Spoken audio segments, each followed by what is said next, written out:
जी नमस्कार दोस्तों, स्वागत है सारे लोगों का। बीते दिन पूरे भारत में 6 लाख कैंडिडेट लगभग बीपीएससी टीआरई 3 की फॉर्म भरे थे। पूरे भारत से 6 लाख कैंडिडेट आ तो रहे थे, लेकिन इनके साथ बहुत बड़ी धोखा शिक्षा विभाग ने किया। यह धोखा आपके सामने आज स्पष्ट रूप से नजर आ जाएगा। आखिर यह धोखा क्या है? पूरे बिहार के बच्चे ललायित थे कल ओएमआर सीट डाउनलोड करने के लिए। आपको मैंने तमाम प्रूफ भी दिया कि ओएमआर सीट 24 घंटे में आ रही है। रात 12 बजे ओएमआर सीट जारी हो जाएगा या कल सुबह 12 बजे तक जारी हो जाएगा। मैंने भी इंतजार किया पूरे 12 बजे तक, ओएमआर सीट नहीं आई। लेकिन एक न्यूज पूरे बिहार के लिए, पूरे भारत के बच्चों के लिए आई, जो अभी सारे बच्चे को परेशान कर देने वाली है। इसको मैं एक शब्द में कहना चाहता हूं कि बिल्ली को दिया गया है दूध का रखवाली करने के लिए। बीते दिन बीपीएससी के तरफ से टीआरई 1 के अंदर 8 लाख कैंडिडेट बहाल हुए थे।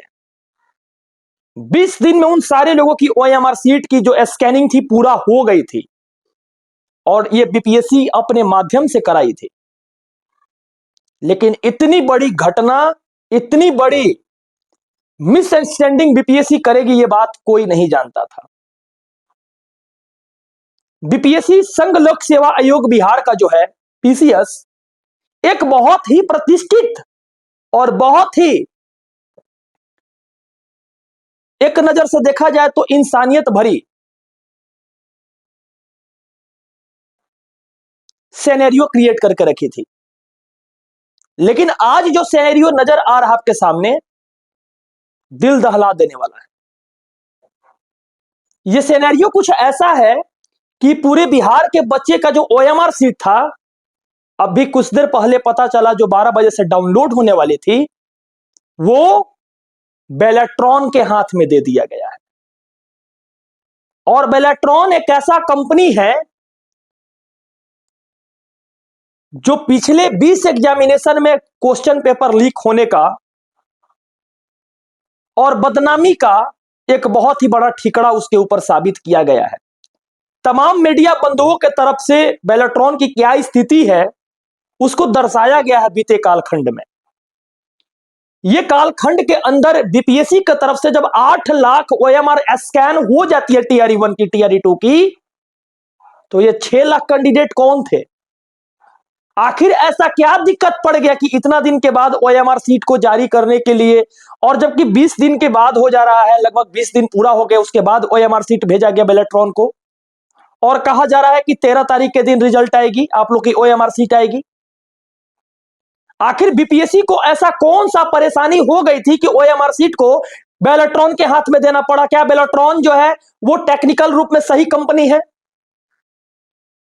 संघ लोक सेवा आयोग एग्जामिनेशन कंडक्टिंग बॉडी है, उसके पास हर एक विषय वस्तु रहती है, लेकिन बीपीएससी आखिर ऐसा गलती क्यों किया? माननीय मुख्यमंत्री जी, आपको मैं नम्र निवेदन करता हूं, हाथ जोड़ के मैं प्रार्थना करता हूं, गरीब बच्चों को नौकरी करने दीजिए, गरीब बच्चे को आगे बढ़ने दीजिए। माननीय मुख्यमंत्री जी, हाथ जोड़ता हूं, अपने राजनीति के कारण गरीब बच्चों को मत तड़पाइए। बीते काल खंड में आप लोगों ने देखा कि पेपर लीक एक कितनी बड़ी मुद्दा थी, जो पूरे बिहार को अंदर ही अंदर खोखला कर दिया। चाहे वो नीट का पेपर हो, चाहे वो बीपीएससी टीआरई 2 का या टीआरई 3 का पेपर हो, आप लोगों ने सारी विषय वस्तु को देखा, सारी समस्याओं को देखा बिहार से।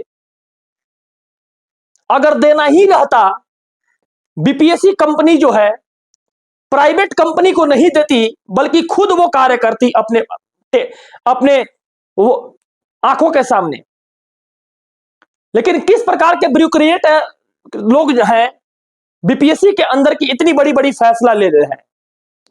बीते काल खंड के अंदर कहा भी गया, आर्थिक अपराध इकाई के टीम के तरफ से 3 बार ऐसी कहा गया था कि जांच होगा बीपीएससी का, लेकिन आज तक वो जांच नजर नहीं आई, और 3 दिन 4 दिन के लिए बेलाट्रॉन को दे दिया गया है।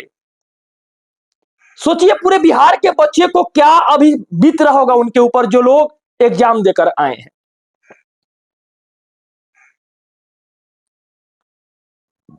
यह समस्या केवल बिहार ही नहीं बल्कि पूरे देश में है।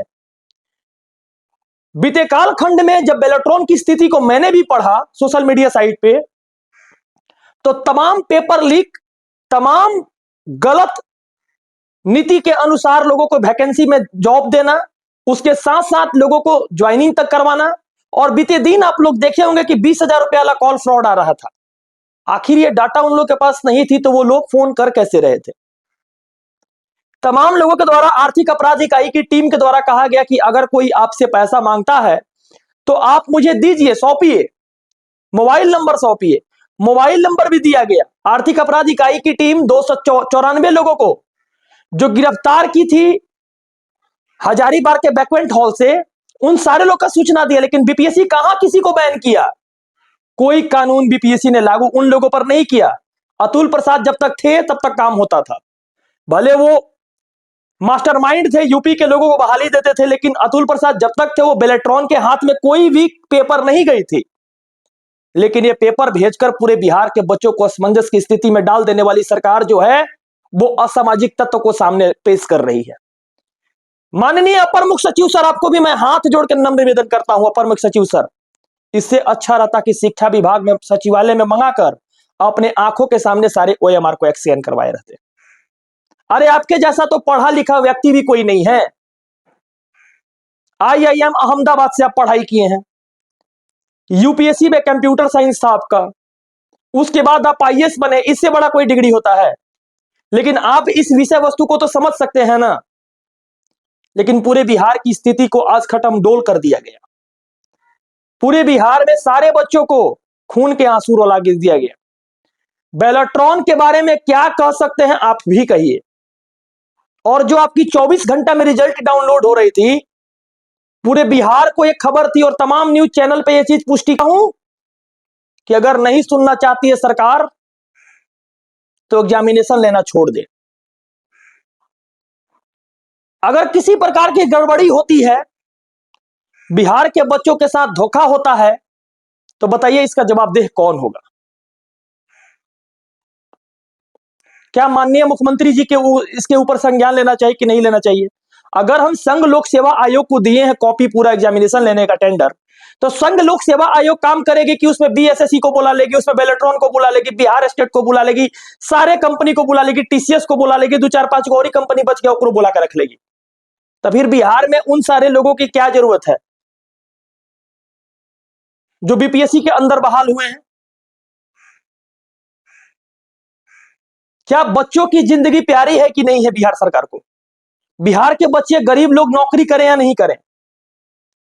बीते कालखंड के अंदर जितनी सारी समस्या आई है ना, उसको हम और आप नहीं बल्कि पूरा बिहार देखा है। ये पेपर लीक, इतनी सारी धांधली, इसके साथ साथ इतनी सारी परेशानी, मैं आज सोच नहीं पा रहा हूं, मैं बोल नहीं पा रहा हूं, इसलिए क्योंकि बिहार के बच्चों की अभी स्थिति को मैं देख रहा हूं, महसूस कर रहा हूं, तो मुझे भी काफी बुरा लग रहा है। ये उत्तरदायित्व तो कैसे होगा आने वाला समय में? आप ही बताइए कमेंट के माध्यम से कि क्या होगा। पहले बेलेट्रॉन के बारे में सर्च कीजिए, गूगल में जाकर सर्च कीजिए कि कैसी कंपनी है, आखिर 20,000 रुपया में फोन कैसे आ रहा था आपके पास? क्या ये डाटा जो है बेलेट्रॉन को पहले दिया जा चुका था? ऐसा सिचुएशन रहता तो बिहार संघ लोक सेवा आयोग के माध्यम से शिक्षक का बहाली नहीं कराना रहता, बेलेट्रॉन के माध्यम से ही करा दिए रहते, नहीं तो नियोजित ही करा दिए रहते, बिहार के बच्चों को नौकरी हो जाता, आगे चलकर राज्यकर्मी बना देते। लेकिन ये सब कुछ नहीं हुआ। आज जो परेशानी है पूरे बिहार के सामने, वो केवल एक बेलेट्रॉन कंपनी को लेकर नहीं है, बल्कि उन बच्चों के साथ परेशानी है जो बच्चे आज सोच रहे हैं रिजल्ट मेरी इस टीआरई 3 में आ जाए। उस बच्चों के साथ परेशानी है जो बच्चे सोच रहे हैं कि जो समस्या अभी सामने है उसको खत्म कर दिया जाए और हमारी जिंदगी बन जाए। लेकिन जिस प्रकार की सिनेरियो क्रिएट कर दिया गया, जिस प्रकार की सिनेरियो को दर्शाया गया, वो सिनेरियो केवल हम और आप नहीं बल्कि राजनेता और नेता लोग भी यही चाहते थे कि यह सिनेरियो रहे बच्चों के बीच में, और यह सिनेरियो जब तक रहेगी तब तक यह समस्या आते रहेगी। इस सिनेरियो को कैसे खत्म किया जाए? जिस तरह से बिल्ली को दूध का रखवाली करने के लिए बेलेट्रॉन में दिया गया है, उस बेलेट्रॉन की क्या रूपरेखा रही है, इस रूपरेखा के बारे में आप कमेंट बॉक्स के माध्यम से जरूर बताइए, और यह बात जरूर बताइए कि क्या वीडियो में जो मैंने बताया वो गलत है या सही है। अब 13 तारीख तक चला गया OMR डाउनलोडिंग का डेट। चलिए कोशिश कीजिए हर एक विषय वस्तु को समझे होंगे। अगर किसी प्रकार की तकलीफ होगी उस तकलीफ को भी आप बताइए, और वीडियो अच्छा लगा हो तो शेयर जरूर कीजिए, ताकि उन सारे भाइयों के पास ये जरूर पहुंचे जो लोग इस एग्जामिनेशन को दिए हैं। बहुत बहुत धन्यवाद, बहुत बहुत धन्यवाद, बहुत बहुत शुक्रिया। जय हिंद।